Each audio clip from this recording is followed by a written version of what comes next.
I was so excited, man, to get to the Lions, man. We did handle our business on Monday night Yeah. in the very rare, real Monday night doubleheader, man. Right. A 7 a.m. and a 10 p.m. Yeah. West Coast start.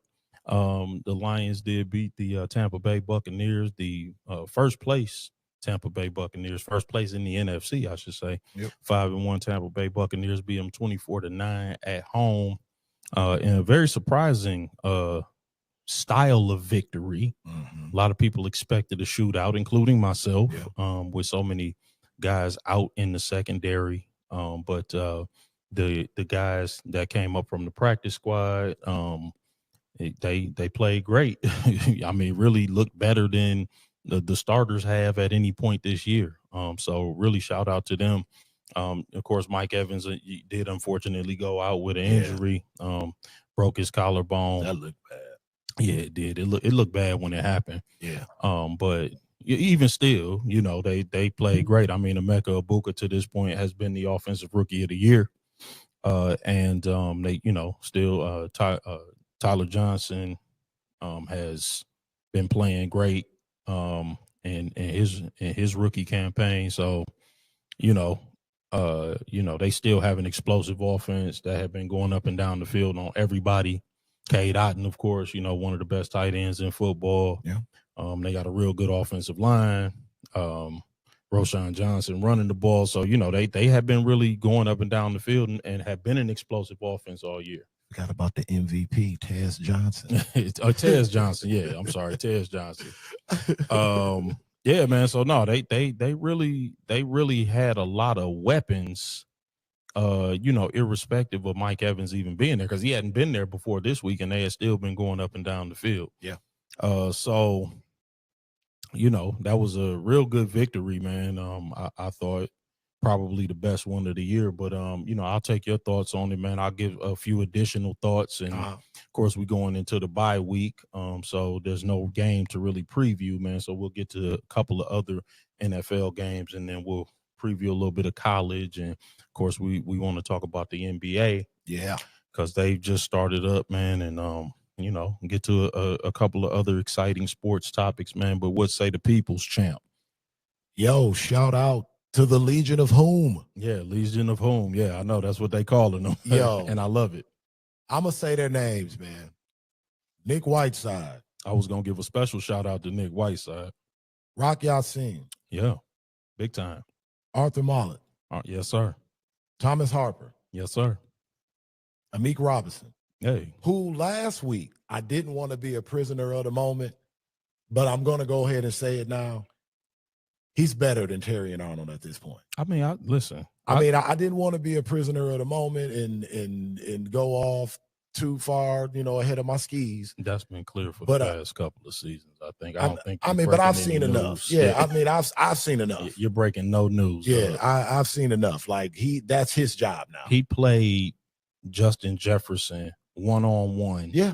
In the last game of the season last year, and clamped him better than anybody I've ever seen play Justin him. Jefferson one-on-one. And Justin Jefferson is arguably the best receiver in football. I mean, listen, you ain't breaking any news by saying that, but please, by all means, continue.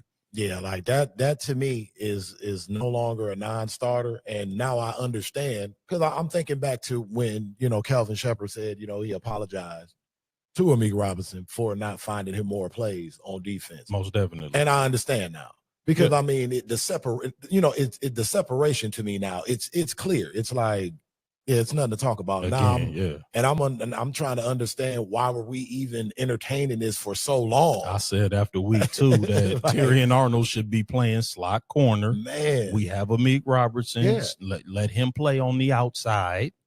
When DJ Reed was still healthy, of course, let those two guys play on the outside. Put Terry and Arnold in the slot.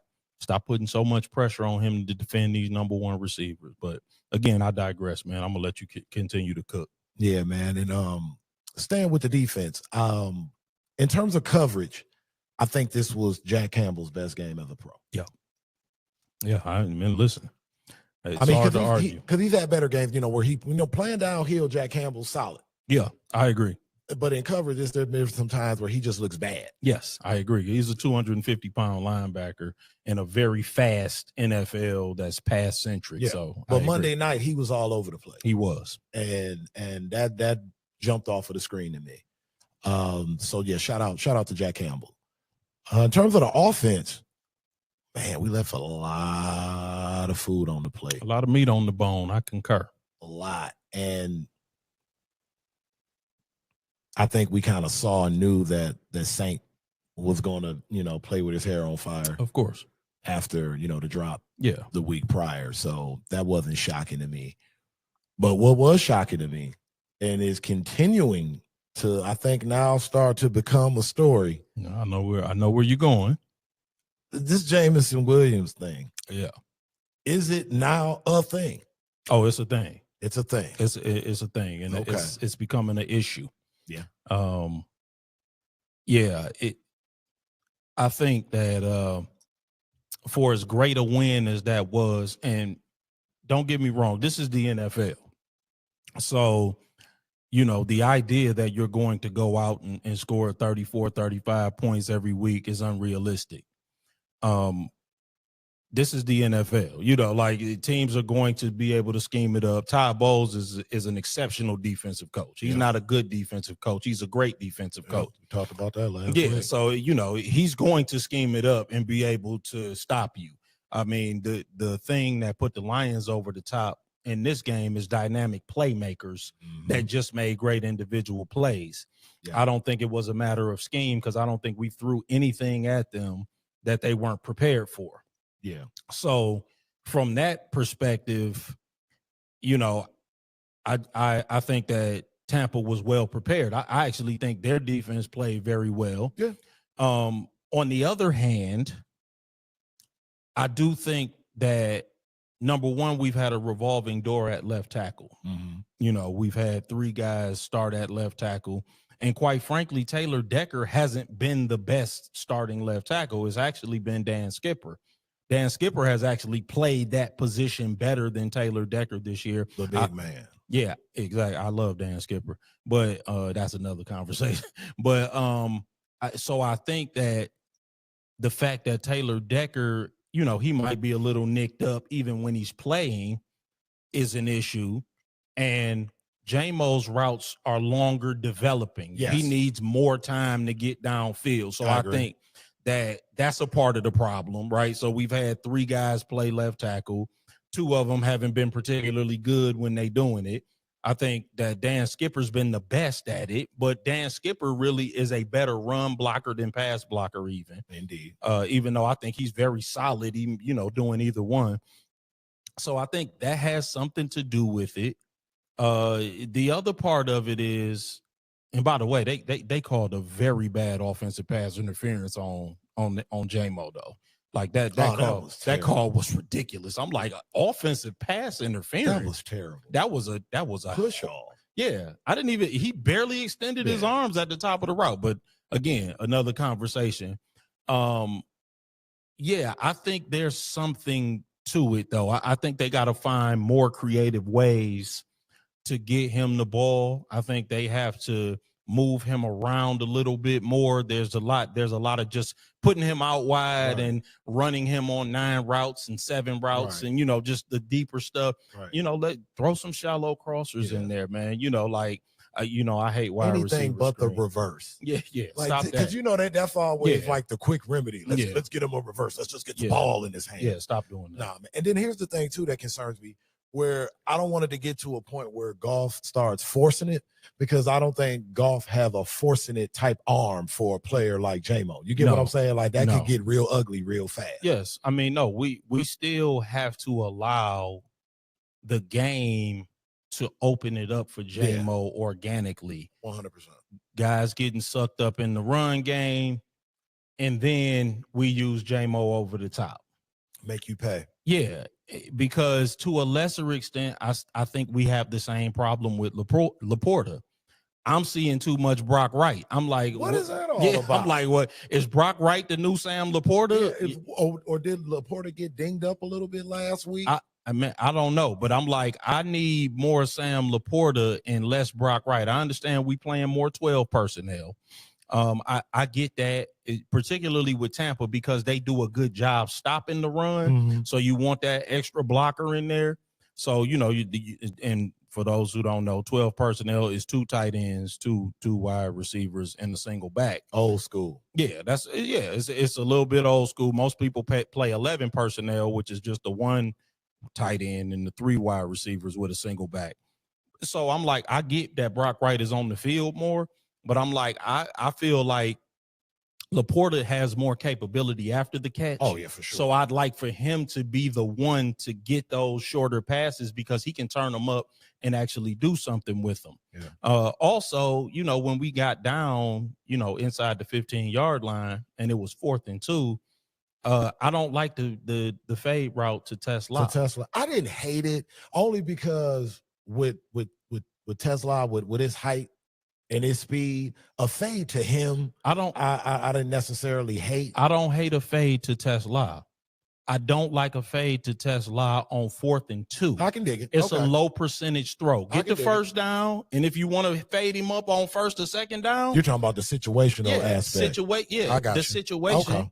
I'm like, don't throw that right there. Like, let's get a quick. I mean, that's fair. Since you're loving on Brock Wright, give me something to Brock Wright right out in the flat. Usually when we used to see Brock Wright normally, correct, was the goal line formation. I'm like, give me 4th and 2. I'm cool.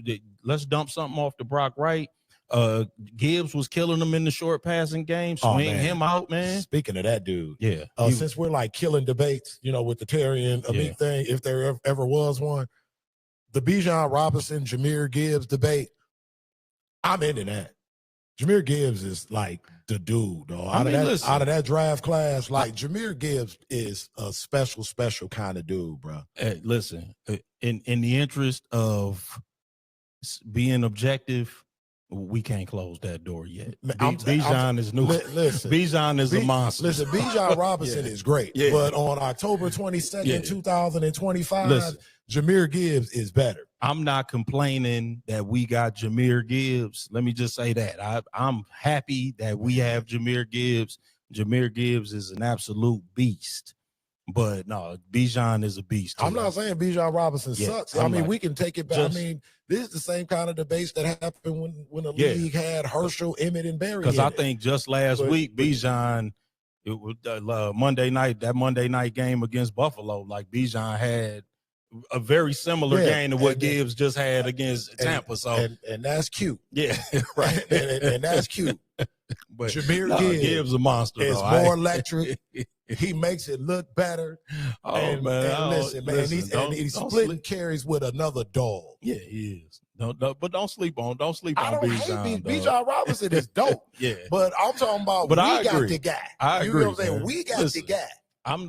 I wouldn't trade. I wouldn't if the point that you made, I wouldn't trade Gibbs for Bijan. Oh, well, there we go then. I wouldn't trade him for Bijan right now. But I'm also saying you can't. I'm not we can't close Bijan the debate. Robinson like stinks. The debate ain't over though. I'm the not conversation is still but open. I remember on draft day where they were comparing Jahmyr Gibbs to Bijan Robinson, and people were like dismissing it like it was a non-starter, except for the football guys. You get what I'm saying? Yeah. Like the football guys were like, well, no, Jahmyr Gibbs has shown some flashes. Jahmyr Gibbs, but he was splitting carries down in Alabama. So it was like, we couldn't really see it, but when you see it, it's something. And now we're seeing it. And I just think he hasn't reached anywhere near his peak yet. No. Like I think he's just now getting used to being featured. And since we're talking about Gibbs, man, before we switch gears a little bit, what's up with Christian McCaffrey getting the what did he get? Offensive Player of the Week, I think. NFC Offensive Player of the Week. For when? For this week.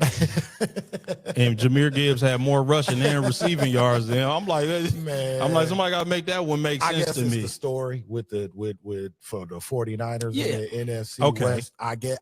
Maybe, I'm like, does that have bearing? Be an objective. Yeah. And I'm like, does that have bearing on it though? Because I'm like, because to my mind, we played a better team. For real. And I don't know, man. Like, One last thing before we close out the Lions, because Yeah. I really wanted to get your opinion on this, and shout out to the homie Steve too, because Mhm. I was thinking about this when I thought of this question. Mhm. Going into the season, I think they had the Lions 10.5. Yeah, I think over under. And I know me myself, I said I would be ecstatic with like 11-6 Mhm. with the changes in terms of the personnel Yeah. and Hutch working his way back and Aleem McNeil working his way back, all of that. Shout out to Aleem McNeil too. Monster, hell of a game. Yeah, great game. But I think now again, Dan Campbell we're in the bye week. We're at 5-2. Yeah. I don't think, we could be 6-1. Yeah. But I think ideally going into the bye, we couldn't ask for much. Yeah. For much more. 5-2 is, listen, I'm fine with it. So, and that was our best win of the year, by the way. And then, you think about the offense. Mm-hmm. And again, I'm super Jared Goff guy. Yeah, me too. Yeah. I'm Jared Goff is the guy that we need to me. Yeah, I agree. So, but there are moments, where you're just like, and as we get closer to, I guess the ascension to being a Super Bowl contender and winner. Yeah.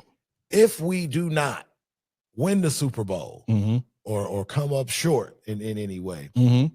who do you think will hold more of the blame? Dan Campbell or Jared Goff? Oh man.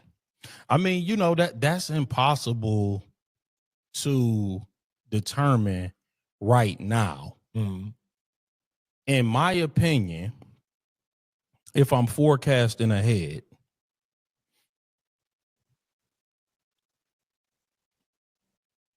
probably Dan Campbell. Okay. And I'll tell you why I say that. Okay. And by the way, shout out to Dan Campbell. I part of this segment, I want to give him his flowers. Because these are problems as Lions fans we've never had. Yeah. You get what I'm saying with the stakes. Yeah. No, I mean, the shout out, and the reason I'm shouting out Dan Campbell is, number one, 19 straight games of leading at the half and winning. That's the current record in the NFL. We don't give up halftime leads. 27 straight games taking the lead into the fourth quarter and winning. That's also the current NFL record. We don't give up fourth quarter leads. And we're going to transition into a big blown fourth quarter lead discussion right after this one. But we don't blow fourth quarter leads. We don't blow leads at the half. So shout out to Dan Campbell, because that's a huge culture change in Detroit. Oh man. No two statistics exemplify the culture change here more than those two, in my opinion. Yeah. Not blowing leads for the Lions. I mean, if you've been that's around bizarro world. Yeah, if you've been around the Lions, for more than a few years, how much of a culture change that is. But the reason I say probably Dan Campbell is because, as much as I love Dan Campbell's in-season program, mm-hmm. I love the offensive side of the ball. I like the defense. I just think that his program in season is outstanding. Mm. That there's things that I don't love about his off-season program. Right, for sure. And I think those things do contribute to how banged up we get and how banged up we stay. Now, of course, this is the game of football, so injuries are a part of the game. Right. And I think, again, because of the program that we have, we do a good job filling guys, guys filling in, keeping good guys ready. Shout out to Nick Whiteside. I know his uncle. And okay, he's got a great, he's from around here, Metro Detroiter, from Auburn Hills, went to Saginaw Valley. I counted 4 pass breakups. They only gave him credit for 3 because one was the 2-point conversion, but I'm giving him credit for 4. Particularly considering that Tyrion Arnold is allergic to breaking up passes. Put some damn good tape out there. Yeah, he put some great tape out there, man. So shout out to that young man. And full disclosure, I saw I saw him play in the final preseason game against the Texans. He did not have a good showing in that game. And I was happy to see that he got signed to the practice squad, and he's obviously been putting in the work. Yeah, that's clear. And I love to see it. He didn't get down on himself. He didn't go sulking. He just went down to the practice squad and put in the work. And to me, that's a better story than somebody that was, he performed well and he just got knocked down to the practice squad for it. He didn't perform well in that last preseason game. I think he knew it. And, I haven't had the opportunity to meet the young man, but I like the fact that now that's grit. We talk about grit. That's all grit right there. Because he went down, he worked on his game. He didn't get down on himself. He didn't sulk. He just went down and waited his turn. And when he got his opportunity, he made the most of it on national TV. So shout out to that young man. Yes, sir. But yeah, so I do think that Dan Campbell's offseason program keeps us banged up. Now, if we can avoid being injured, I don't think that, again, I think we the best team in the NFC went home. I do too. I think we were last year. I'm staying on that. But we're gonna find out after this bye week. Yeah. And we'll get to that probably next week. But We're gonna find out what we made. Yeah, we'll preview the Vikings. We got a funky foe coming up. Yeah, we do. Yep. We'll preview the Vikings and we'll talk about the games that we have coming up. Because, but I just like our chances. I like our chances as long as we stay whole. If we stay whole, the right guys stay healthy, like you said, man. We keep our defense. You pointed it out last year. We got the right guys available to make the plays at the appropriate times. I just don't believe that there's a team in the NFC that can beat us. Yeah, that's why the 5-2 to me is so huge. Yeah, it's big. Going into the bye. That's huge. We get and the last point that I make before we transition, because I do want to talk about Denver and the Giants. For sure. At home, we a different beast on that fast track. I do think that we a different team on the turf than we are on grass. And so I think that home field is going to be important. So I'm interested in that. We do have some things to clean up on offense. I won't get into all of that again. I think that there's still some schematic things that the people see it. Yeah. Still some schematic things that I'm not loving on the offensive side of the ball. But Kelvin Shepherd, I'm liking what I'm seeing from him thus far. Man. Yeah, if he gonna be the next guy in 2 years that we're gonna have to overpay to keep him around. It's starting to look that way. It is. I really like what he's doing on defense, and I like how much he cleaned up from the Kansas City game because, I like when I see people course correct. You know what I'm saying? Like that, again, that's gritty. When you have a tough, because I didn't really care for the scheme that I saw against Kansas City. Yeah. There's a lot of zone, a lot of big holes back there in the zone, guys standing. And that plays into what Baker likes to do. Correct. Yeah. And you saw very little of that. It was great assignment football. Everybody was on their assignment. Nobody, you didn't see blown coverages. You didn't see guys out of position. And this is with a bunch of new guys. Yeah. So that's indicative of really excellent coaching. So, man. Enjoy the bye week, fellas.